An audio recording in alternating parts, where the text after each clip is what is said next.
Na wasalimu kwa jina la Jamhuri ya Muungano wa Tanzania. Ndugu waandishi wa habari mliofika siku hii ya leo hapa. Kwa jina naitwa Farijala Saidi Kunga, ni afisa mtendaji mtaa wa Kigamboni, kata ya Kikuyu Kaskazini, katika halmashauri ya jiji ya Dodoma. Lengo kubwa ambalo nimewaletea siku ya leo ni kuwaeleza ndugu wananchi wa Kigamboni kwamba tutakuwa tuna kliniki ya siku 3 ya kusikiliza kero na kutatua changamoto za wananchi pamoja na zoezi la utoaji wa huduma.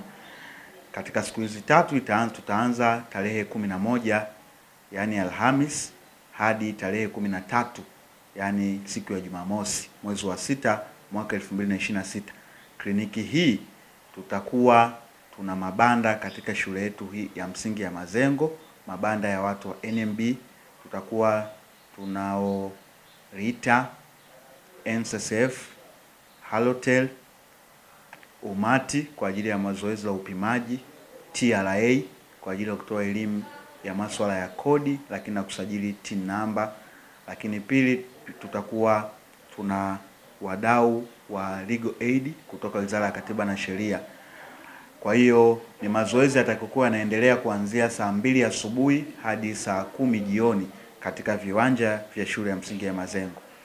Aidha, katika kliniki hilo itakuwa ni katika upande wa huduma, lakini uongozi wa serikali ya mtaa tutakuwa tuna zoezi la kutembelea miradi ambao mradi unaotekelezwa wa shule ya msingi ya Mazengo, mradi mpya ambao ni wa milioni 76, ujenzi wa madarasa 3 mapya.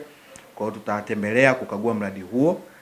Pia tutaweza kukutana na vikundi au makundi ya vijana, maafisa usafirishaji, majukwaa ya kiuchumi ya wanawake ambayo yapo Kigamboni. Pia tutakuwa na kikao cha wafanya biashara wote tarehe 12 ambapo tutakuwa na watu wa TRA kwa ajili ya kutoa elimu kwa wafanyabiashara wote ambao wapo kwenye mtaa wetu wa Kigamboni. Aidha, ndugu wananchi, naendelea tena kuwaalika katika kliniki yetu hii ya siku 3.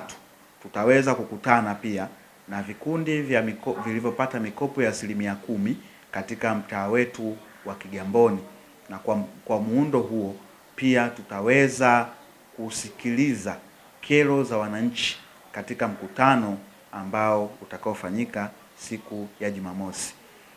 Katika kliniki yetu hii ambapo wananchi watapewa huduma, lakini tutasikiliza changamoto, pia tutahitimisha kwa bonanza la michezo ambalo bonanza hilo litafanyika katika uwanja wa shule ya msingi ya Mazengo. Na siku hiyo ya Jumamosi ambayo tutahitimisha bonanza hiyo asubuhi, kwa kushirikiana na shirika la Youth Integration and Environment Organization, tutakuwa tuna zoezi la upandaji wa miti katika maeneo ya wazi. Kwa hiyo natumia fursa hii kuwaalika wananchi wote wa Kigamboni, kata ya Kikuyu Kaskazini, kuhudhuria katika kliniki hii itakayoanza siku ya kesho hadi tarehe 13. Aidha, kwa wale wote wenye changamoto mbalimbali za kihuduma, kwa kuwa tumewasogezea huduma kwa karibu, tunawaomba waweze kufika katika viwanja vya shule ya msingi ya Mazengo ili waweze kuwahudumia. Lakini yote haya tunafanya ni kuendelea kuwasogelea au kuwa karibu au kutoa huduma kwa wananchi kwa ukaribu zaidi, kwa kuwa waendelee kunufaika na keki ya taifa lao kuanzia ngazi ya chini. Nashukuru sana na Mungu awabariki sana ndugu wananchi.